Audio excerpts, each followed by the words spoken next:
एक वर्ग का क्षेत्रफल 64 वर्ग सेंटीमीटर है, तो इसका परिमाप ज्ञात करो। तो वर्ग किस किसने देख रखा है? अभी मैंने थोड़ी देर पहले चित्र बनाया था ना, है ना? तो उसका ही चित्र वापिस बनेगा।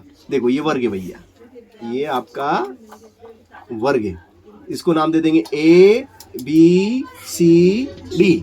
इसको वर्ग बोलते हैं। अंग्रेजी में क्या कहते हैं इसको? स्क्वायर। अंग्रेजी में क्या कहते हैं? अंग्रेजी में इसका नाम है स्क्वायर, है ना? अंग्रेजी नाम।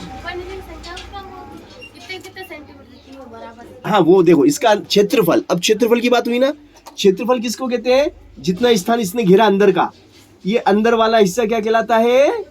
अंदर वाला हिस्सा क्या कहलाता है?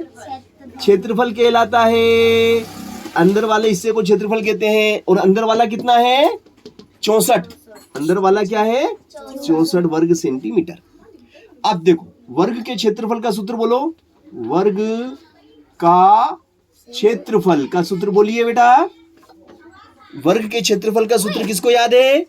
परी बोलो बेटा, वर्ग के क्षेत्रफल का सूत्र। वर्ग के क्षेत्रफल का सूत्र क्या है? वर्ग के क्षेत्रफल का सूत्र है भुजा गुणित भुजा, भुजा गुणित भुजा, भुजा गुणित भुजा। अब इसकी भुजा कितने की है पता नहीं अपने को, है ना? क्षेत्रफल हमें मालूम है ना। क्षेत्रफल कितना बेटा? 64। तो क्षेत्रफल की जगह 64 आ गया। अब देखो भुजा भुजा, तो ये भुजा कितनी बार है? 2 बार है। तो भुजा का वर्ग हो जाएगा। क्या हो जाएगा? ये भुजा का वर्ग, है ना? अब देखो इधर ये वर्ग घटेगा ना, तो वर्ग घटेगा तो क्या लगेगा? वर्गमूल लगेगा। ये वर्ग घटेगा तो 64 पे वर्गमूल आ गया। अब 64 के क्या करेंगे? 64 के टुकड़े गुणनखंड करेंगे, है ना? गुणनखंड आप लोगों को आते हैं ना। 64 के गुणनखंड करेंगे, 2 से देंगे। किससे देंगे? 2 से। बोलो 2 से। 2 तिया 6, 2 दूनी 4, फिर 2 से।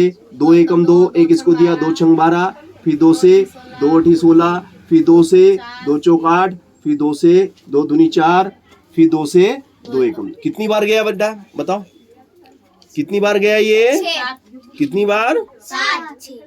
सही सही देख के बताओ। 6 बार गया है ना। 6 बार गया है ना। तो अब लिख दो इसमें। देखो 1 2 3 4 5 और 6, और बराबर में क्या? भुजा। बराबर में भुजा। अब 2 2 के ग्रुप निकालेंगे। कितने कितने के? 2 2 के ग्रुप। तो एक ग्रुप तो ये निकल गया, एक ग्रुप ये निकल गया, और एक ग्रुप इधर से निकला। कितने हो गए बेटा? 2 दूनी 4, 4 दूनी 8। तो ये हो गया आपका 8। कितना हो गया? 8। और ये बराबर में भुजा। तो भुजा कितनी आई आपकी? भुजा आ गई 8 सेंटीमीटर। इसकी भुजा ये वाली कितने की है? ये भी 8 सेंटीमीटर की है। ये भी 8 सेंटीमीटर की है। ये भी 8 सेंटीमीटर की है। ये भी 8 सेंटीमीटर की, क्योंकि चारों भुजाएं बराबर हैं इसकी। तो चारों भुजाएं कितने कितने की होगी? 8 8 सेंटीमीटर की चारों भुजाएं हो गई इसकी। हो गई ना चारों भुजाएं 8 8 सेंटीमीटर की, है ना? तो इसकी एक भुजा 8 की, तो चारों भुजाएं कितने की हो गई? 32। तो इसका परिमाप, परिमाप कितना हुआ? 32। तो परिमाप का मतलब क्या होता है?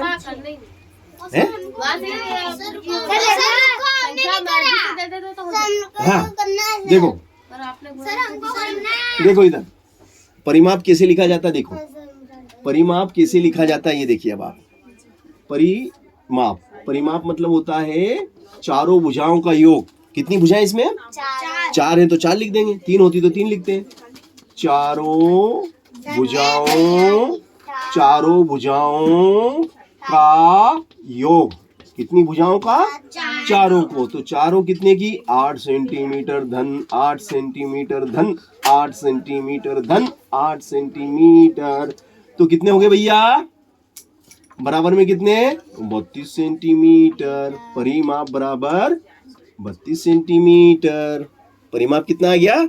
32 सेंटीमीटर। तो हमें क्षेत्रफल दिया गया था, और क्षेत्रफल की मदद से हमने क्या निकाल लिया? क्षेत्रफल की मदद से क्या निकला? परिमाप निकला। परिमाप निकालने से पहले हमने भुजा निकाली, और भुजा को फिर हमने 4 बार जोड़ दिया, तो परिमाप बन गया। समझ गए मेरी बात को? ओके।